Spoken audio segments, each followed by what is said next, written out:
Hello साथियों। साथियों, आप सभी का स्वागत है अपने educational channel finds of education में। देखो साथियों, भाई आपकी मांग थी कि सफाई कर्मचारी है उसके बारे में पूरी डिटेल से हमें बताया जाए, है ना, कि अनुभव प्रमाण पत्र कहाँ से व कैसे बनेगा, कितनी सैलरी मिलेगी, इसमें 2 साल तक कितनी सैलरी मिलेगी, 2 साल बाद कितनी सैलरी मिलेगी। ठीक है। छुट्टी क्या हमें वही मिलेंगी जो सभी को मिलती है सरकारी कर्मचारी, और फिर कुछ अलग मिलेंगी। ठीक है, क्योंकि भाई ये निगम की भर्ती है ना, राजस्थान गवर्नमेंट के तहत नहीं आती, निगम की खुद की अलग भर्ती होती है, स्वायत्त शासन विभाग की। तो मैं आपको इसमें हर वो एक एक चीज बताऊंगा जो आपको कहीं और से वो जानकारी नहीं मिलेगी। तो आइए स्टार्ट करते हैं भाई। तो देखो, आपको ये मोटी मोटी चीज आपने हर जगह यूट्यूब पे देख ली, कितनी वैकेंसी है, कब फॉर्म अप्लाई हो रहे हैं इनके, ठीक है ना। मैं आपको इसके अलावा कुछ हटके ऐसी चीज बताऊंगा जो कहीं और आपको नहीं मिलेगी। देखो, वैकेंसी पता है भाई 13,184 है। कब तक अप्लाई हो रही है? 20/6 से 19/7, यानी 19 जुलाई तक इसको आप अप्लाई कर सकते हैं। इंटरव्यू की डेट कोई अभी आई नहीं है, लेकिन अपन अगर मान के चलें तो नवंबर दिसंबर में इसका इंटरव्यू हो सकता है। चयन की प्रक्रिया क्या है भाई, किस प्रकार से चयन होगा इसका, ठीक है। तो आपके पास भाई 1 साल का अनुभव प्रमाण पत्र होना चाहिए। कैसा क्या है अनुभव प्रमाण पत्र, तो मैं आपको दिखा देता हूँ और कहाँ से क्या बनेगा। देखो साथियों, ये है भाई अनुभव प्रमाण पत्र। ये देखिए साथियों, इसकी योग्यता क्या है भाई, कि सफाई कर्मचारी सीधी भर्ती के लिए अभ्यर्थी को राज्य की किसी भी नगरीय निकाय, ठीक है, जैसे नगर पालिका है, नगर निगम है, नगर परिषद है, ठीक, केंद्रीय एवं राज्य के किसी भी विभाग, कोई सरकारी विभाग जो चाहे सेंटर में हो या फिर स्टेट में हो, केंद्र राज्य सरकार के आदेश द्वारा संस्थापित कोई स्वायत्तशासी संस्था, ठीक है ना, कोई सेमी गवर्नमेंट, जैसे भाई जयपुर में भामासा सेंटर है ना, बड़े बड़े सेंटर हैं जो सेमी गवर्नमेंट है, यानी उनको आधा बजट तो मिलता है सरकार से और आधा खुद का बजट होता है। जैसे ओएनजीसी हो गया, भेल सेल, ये सारी इसी में आते हैं। या अर्ध सरकारी संस्थान में संवेदक प्लेसमेंट एजेंसियों के माध्यम से सफाई कार्य करने का सक्षम अधिकारी द्वारा जारी न्यूनतम 1 वर्ष का अनुभव प्रमाण पत्र आवेदन की अंतिम तिथि तक आवश्यक है। यानी आप फॉर्म अप्लाई कर रहे हैं तो जो फॉर्म अप्लाई लास्ट डेट है ना, उससे 1 साल पहले तक का तो होना ही चाहिए, उससे ज्यादा और पहले का तो कोई दिक्कत नहीं और अच्छी बात है, ठीक है। अब आप ये कहाँ से बनवा सकते हैं भाई, जैसे संवेदक है, प्लेसमेंट एजेंसी है। प्लेसमेंट एजेंसी क्या होती है, जैसे जो भी टेंडर पे, जो सरकारी संस्थाएं हैं वहाँ पे टेंडर पे सफाई कर्मचारी लगाते हैं, ठीक है ना। अदर और जैसे कंप्यूटर भर्ती वाले लगाते हैं, है ना, संविदा पे कंप्यूटर वाले लगते हैं काम करने वाले। तो वो ये प्लेसमेंट एजेंसी होती है, ये काम ही करती है लगाने का, वही सफाई कर्मचारी लगाती है। तो 1 साल का अनुभव का प्रमाण पत्र आपके पास होना चाहिए। अब इसमें साथ में भाई ये भी कहा गया कि यदि फर्जी पाया जाता है तो आपकी नियुक्ति निरस्त कर दी जाएगी और आपके ऊपर अनुशासनात्मक कार्रवाई की जाएगी, ठीक है। अब ये जो अनुभव प्रमाण पत्र है ये कैसा क्या होता है मैं आपको दिखा देता हूँ। ये देखिए साथियों, ये इस प्रकार का होता है। ये एक प्लेसमेंट एजेंसी है, हटवाल एंटरप्राइजेज। मेंटेनेंस, सफाई कर्मी, बागवानी, मैन पावर, सप्लायर, हाउसकीपिंग आदि ये लगाती है, ठीक है ना। इसमें डिस्पैच नंबर होना बहुत जरूरी है। देखो यहाँ पे डिस्पैच नंबर है, इस तारीख को उन्होंने बनाया है।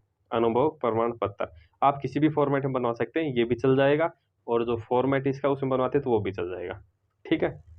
यहाँ पे नीचे आपको एक फोटो लगवाना हो रहा है, इसमें ध्यान रखना।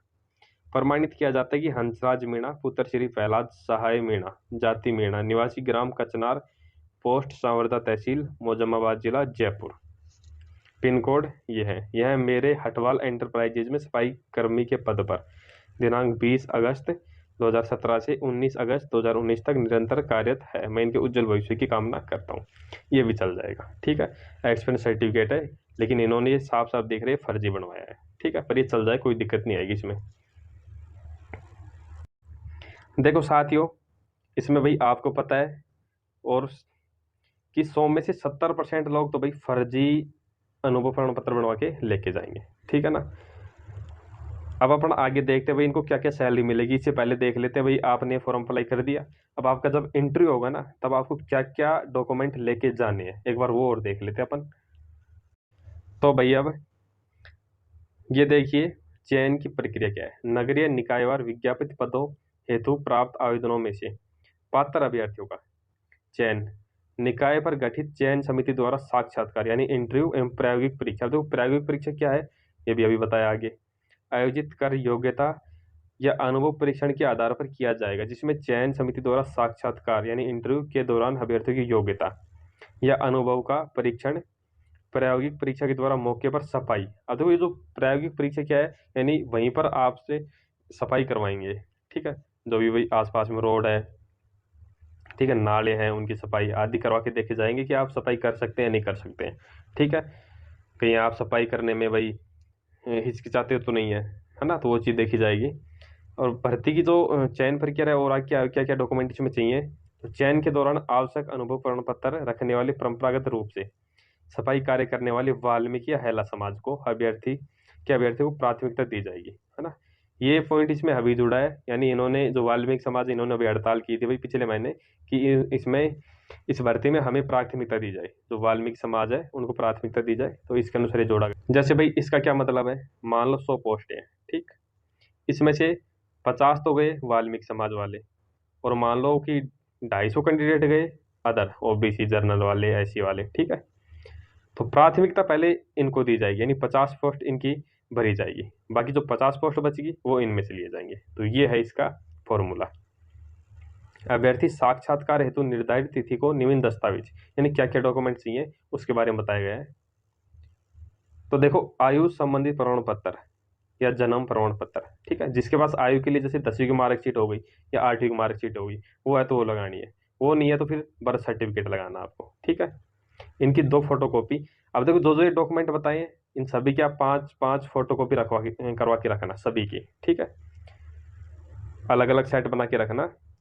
आवेदक का जन आधार कार्ड, उसकी 2 सत्यापित प्रतिलिपि, सत्यापित यानी कि सेल्फ अटेस्टेड होंगे, खुद के इन पर साइन होंगे। आवेदक का अनुभव प्रमाण पत्र, ठीक है, जो आप एक्सपीरियंस सर्टिफिकेट बनवाएंगे उसकी 2 फोटोकॉपी। साक्षात्कार के दौरान अभ्यर्थी द्वारा नगरीय निकाय, केंद्र या राज्य के किसी भी विभाग, केंद्रीय राज्य सरकार के आदेश द्वारा संस्थापित स्वायत्तशासी संस्था अर्ध सरकारी संस्थान में संवेदक, प्लेसमेंट एजेंसियों के माध्यम से जारी न्यूनतम यानी मिनिमम तो होना चाहिए 1 वर्ष का अनुभव प्रमाण पत्र। यदि आप 2 वर्ष 3 वर्ष का बनवाते हैं तो आपके लिए बेनिफिट रहेगा, फायदेमंद रहेगा कि आपको प्राथमिकता ज़्यादा दी जाएगी उसमें, ठीक है, अनुभव के आधार पर जब आपका इंटरव्यू होगा तब। प्लेसमेंट एजेंसियों को जारी किया गया कार्यादेश की 2 सत्यापित प्रतिलिपि, ठीक, 2 कैरेक्टर सर्टिफिकेट जो 6 माह की अवधि में जारी किया, 6 माह से ज़्यादा पुराना नहीं होना चाहिए। कैरेक्टर सर्टिफिकेट कैसे बनेगी मैं आपको दिखा देता हूँ। देखो साथियों, ये भाई कैरेक्टर सर्टिफिकेट है, ये कहाँ से मिलेगा, तो ये आप अपने नज़दीक की बुक डिपो पे जाएंगे तो वहाँ पे 1 रुपये में 1 कॉपी मिलती है। अब ये भरा किसके जरिए जाएगा, तो कोई गजेटेड ऑफिसर आपके पास, जैसे फर्स्ट ग्रेड टीचर है, ठीक है, लेक्चरर है, या कोई डॉक्टर है, या फिर मान लो भाई कोई पॉलिटिकल में जैसे विधायक है, सांसद है, ठीक है, कोई वकील है, यानी गजेटेड ऑफिसर होना चाहिए, गजेटेड से ऊपर की पोस्ट का ही होना चाहिए, उसके द्वारा भरा जाएगा। प्रमाणित किया जाता है कि श्री, यहाँ पे आपका नाम आ जाएगा, यहाँ पे आपके पापा का नाम आ जाएगा, ठीक है, निवासी आपका जो गाँव है, तहसील है, जिला है, यहाँ पे आ जाएगा, जिसे मैं भली भांति प्रकार से जानता हूँ, मेरी जानकारी में इनका नैतिक चरित्र उत्तम है तथा ये मेरे संबंधी नहीं है, ठीक, मैं इनके उज्जवल भविष्य की कामना करता हूँ। डेट आ जाएगी, स्थान, और यहाँ पे हस्ताक्षर और सील लगाना बहुत जरूरी है, ठीक है, सील लगवाना उसकी, भाई जो फर्स्ट ग्रेड टीचर है जिसे आप बनवा रहे हैं उनकी सील यहाँ पे लगवानी है आपको। अब इसके बाद भाई राजस्थान का मूल निवासी, यदि आप राजस्थान से हैं तो आपको मूल निवास की 2 प्रतिलिपि लगानी पड़ेगी, ठीक है। कोई राजस्थान से बाहर का है तो उसको लगाने की आवश्यकता नहीं, क्योंकि वो तो वैसे भी जर्नल में ही काउंट होगा। तो जो राजस्थान के अंदर है, राजस्थान वासी हैं, उनको मूल निवास की 2 फोटोकॉपी लगानी है। सक्षम अधिकारी द्वारा जारी अनुसूचित जाति जनजाति आर्थिक रूप से कमजोर वर्ग ओबीसी अति पिछड़ा वर्ग, आपके पास जो सर्टिफिकेट जाति प्रमाण पत्र है उसकी 2 फोटोकॉपी आपको लगानी है। विवाह पंजीयन, यदि आपकी शादी हो रही तो उसकी फोटोकॉपी लगानी है। विधवा होने की दशा में पति के मृत्यु प्रमाण पत्र की 2 सत्यापित प्रतिलिपि, ठीक।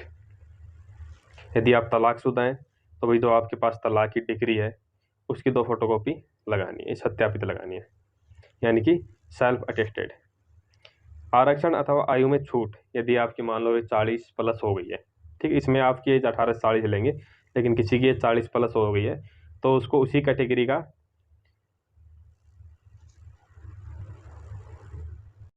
जो आयु का प्रमाण पत्र है भाई वो लगाना है, ठीक है। निर्धारित साक्षात्कार के समय वांछित दस्तावेज प्रमाण पत्र के अभाव में आवेदक का साक्षात्कार यानी इंटरव्यू नहीं लिया जाएगा और बाद में कोई मौका नहीं दिया जाएगा। दस्तावेज के अभाव में अभ्यर्थी किसी भी स्तर पर रद्द की जा सकती है। ठीक है, यदि आपके पास कोई डॉक्यूमेंट नहीं है तो आपका इंटरव्यू रद्द कर दिया जाएगा। और बाद में क्या कह रहे हैं कि भाई समस्त जिम्मेदारी इस समय आपकी होगी।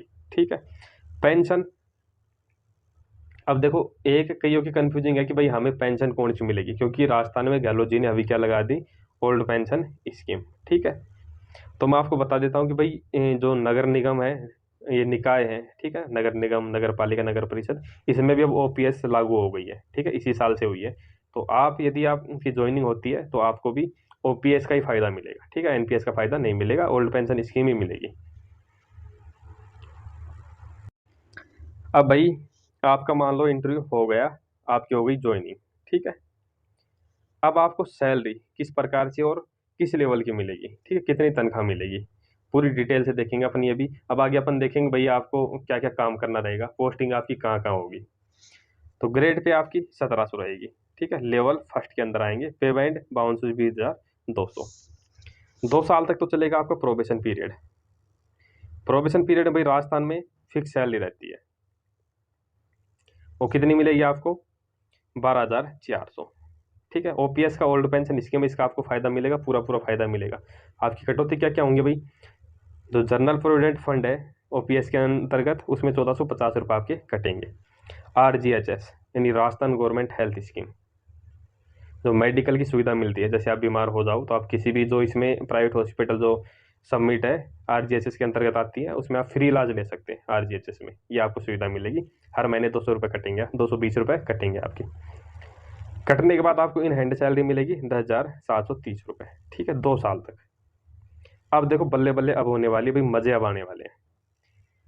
2 साल बाद आपका हो जाएगा फिक्सेशन 17,700 बेसिक पे के ऊपर, यानी आपकी बेसिक पे हो जाएगी 17,700। ठीक, अब देखिए और क्या क्या फायदा मिलेगा। तो महंगाई भत्ता जो डी है वह फिलहाल चल रहा 42%, इतना आपको मिलेगी जनवरी 2023 का महंगाई भत्ता।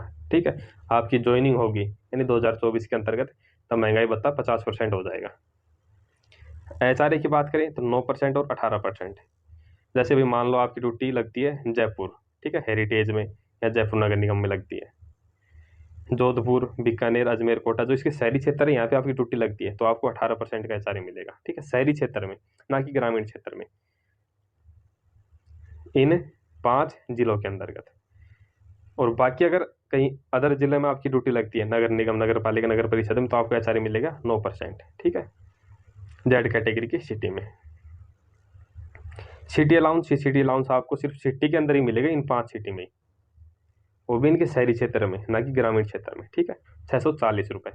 इसके अलावा आपको कोई एक्स्ट्रा अलाउंस नहीं मिलेगा, ट्रैवलिंग अलाउंस भी नहीं मिलेगा। तो ग्रोथ सैलरी आपकी हो जाएगी भाई 26,727। और जब आपकी ड्यूटी शहरी क्षेत्र में होगी, यानी आप 18% एचआर लेंगे, तब आपको 28,960 रुपये ग्रोथ सैलरी मिलेगी। मतलब बहुत ही सही सर्विस है। यदि आप बेरोजगार हैं तो बेरोजगारी से हटके तो बहुत ही बढ़िया सर्विस है ये। ठीक है, अपना अनुभव प्रमाण पत्र बनाओ और इसमें फॉर्म लगाओ। अगर नंबर आ जाए ऊपर वाले के आशीर्वाद से तो बहुत ही अच्छी बात है। मैं आगे इसमें बताऊंगा कि भाई काम है, क्या काम करना रहता है। अब देखो कटौती भाई वही जीपीएफ में 1450, एसआई यानी स्टेट इंश्योरेंस में आपके 800 रुपये कटेंगे। ये दोनों कटौती आपको रिटायरमेंट के समय मिलती है। एसआई का पैसा आप बीच में भी निकाल सकते हैं। ठीक है, आरजीएचएस में वही कटौती होगी। टोटल कटौती होने के बाद इतने पैसे आपके खाते में आ जाएंगे 26,490। यानी आप प्राइवेट कहीं संस्था में जॉब करते हैं तो भी आपको इतने पैसे नहीं मिलेंगे। अब भाई सैलरी में बढ़ोतरी किस प्रकार से होगी। ठीक है, तो देखो इंक्रीमेंट ये 2 प्रकार से लगते हैं। एक तो भैया आपका लगेगा बेसिक पे के ऊपर, जैसे आपकी बेसिक पे 17,700 है। ठीक, तो अगले साल 1 जुलाई को 3% आपकी बेसिक पे में बढ़ोतरी होगी। एक होता है इंक्रीमेंट जो महंगाई भत्ता डी है उस पर लगता है, ये साल में 2 बार लगता है, 1 जनवरी में, 1 जुलाई में। ठीक है, तो अपन मोटा मोटा भाई मान के चले हर साल आपकी सैलरी में 12% की बढ़ोतरी हो जाती है, यानी 11-12% की बढ़ोतरी हो जाती है। अब देखो काम क्या है भाई, तो जो मेनली काम क्या रहता है इसका, नगर निगम, नगर परिषद, नगर पालिका के क्षेत्र में जो भी सड़कें आती हैं, सड़कों किनारे आपने देखा होगा भाई मिट्टी मुट्टी रहती है, तो एक वो रेड सा त्रिकोण लगा के ऐसे सफाई करते रहते हैं, वो सारे नगर पालिका के मेंबर होते हैं, नगर पालिका के सफाई कर्मचारी होते हैं, ऐसे लगा के सफाई करते रहते हैं ना। नगर पालिका के अंडर में कोई भी नाली आती है, वो जाम हो जाती है, ठीक है ना, उसकी सफाई। कचरा संग्रहण, जैसे सड़कों पे जगह जगह झाड़ू काटनी रहती है, कचरा का इकट्ठा करना रहता है, वो सारे काम इन्हीं के रहते हैं, इन्हीं के होते हैं। साथ में भाई पेड़ पौधों की निगरानी, कोई सड़क पर पेड़ पौधे जैसे बाहर आ रहे हैं ऐसे, तो उनकी कटाई करनी, ठीक है। सड़कों किनारों की सफाई, ठीक। लेकिन अब भाई आपके फायदे की बात बताऊं, सभी को ये काम करने नहीं रहते हैं, ठीक है। जो कोई पढ़ा लिखा होता है, जैसे जिसने ग्रेजुएशन कर रखी है या 12वीं पास करके आ गया है, तो उसको क्या करते हैं, नगर पालिका के अंडर में लगा लेते हैं। नगर पालिका में जो ऑफिस वर्क होता है ना, उसमें सहायक के रूप में लगा लेते हैं। जैसे 2018 में नगर पालिका की भर्ती आई थी, तो उसमें क्या किया था, लॉटरी के आधार पे, भाई लॉटरी के आधार पे, उसमें इंटरव्यू नहीं था, लॉटरी के आधार पे इनको ज्वाइनिंग दी थी। तो मेरे जानने वालों में 3-4 लोग लगे थे। अब वो क्या काम करते हैं, तो नगर पालिका जयपुर में ही काम कर रहे हैं फिलहाल, वो बाबू का कार्य करते हैं, बाबू के सहायक में, ठीक है।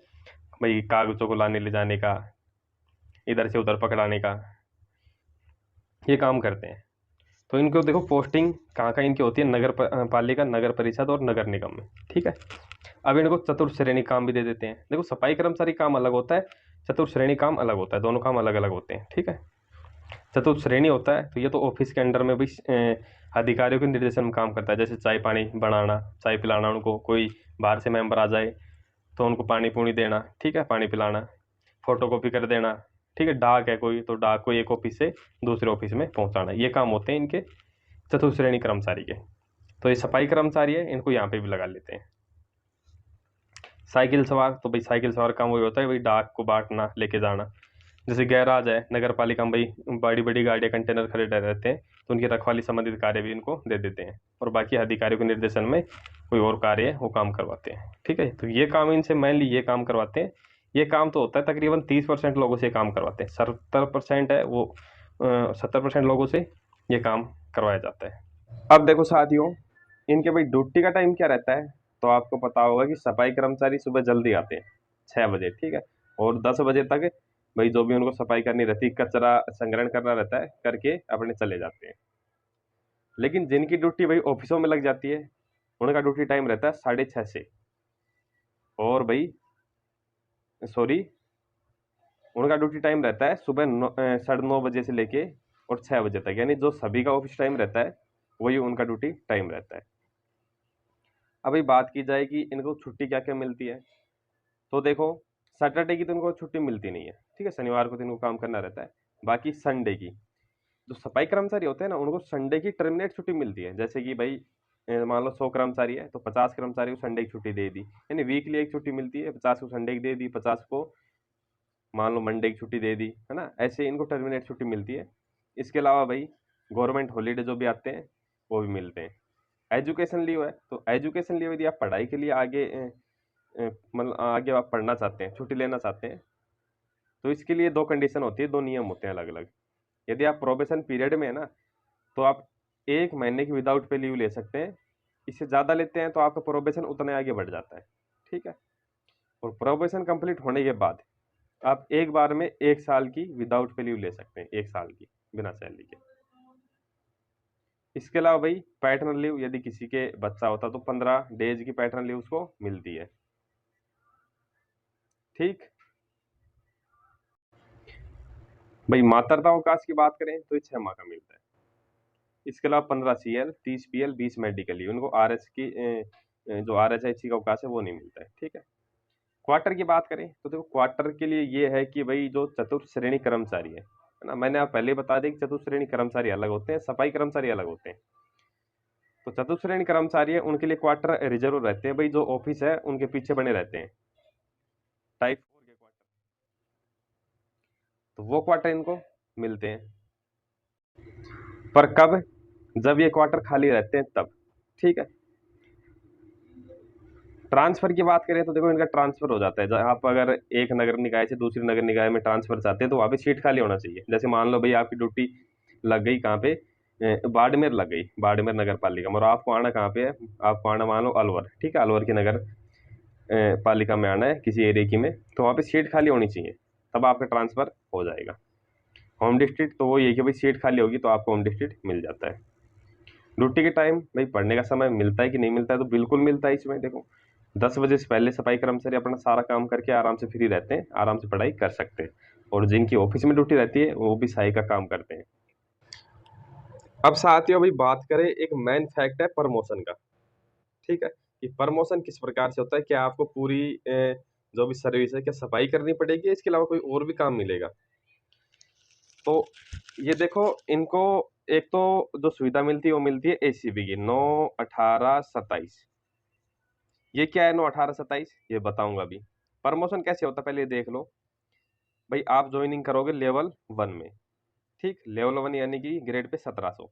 इसके बाद आपका प्रमोशन हो जाएगा 4 से 5 साल में लेवल 2 में, इसकी ग्रेड पे होती है 1750। इसके बाद वही 5 से 6 साल में आपका प्रमोशन लेवल 3 यानी 1900 ग्रेड पे में हो जाएगा। ठीक है, और वही इसके 6 से 7 साल बाद आपका प्रमोशन हो जाएगा लेवल 4 2000 ग्रेड पे में। अब मान लो कोई 18 साल में सर्विस में लग जाता है, तो कितने साल नौकरी करेगा? वो करेगा तकरीबन 40-42 साल। ठीक, तो उसको प्रमोशन और मिलते हैं 1-2।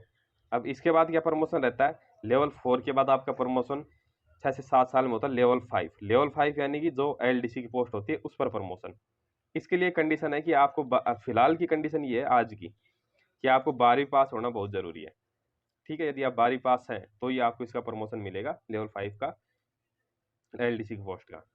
यदि आप 12वीं पास नहीं है, इससे नीचे के हैं, तो आपको लेवल 5 की सैलरी तो मिल जाएगी, लेकिन आप एलडीसी नहीं बनोगे, रहोगे वही सहायक कर्मचारी।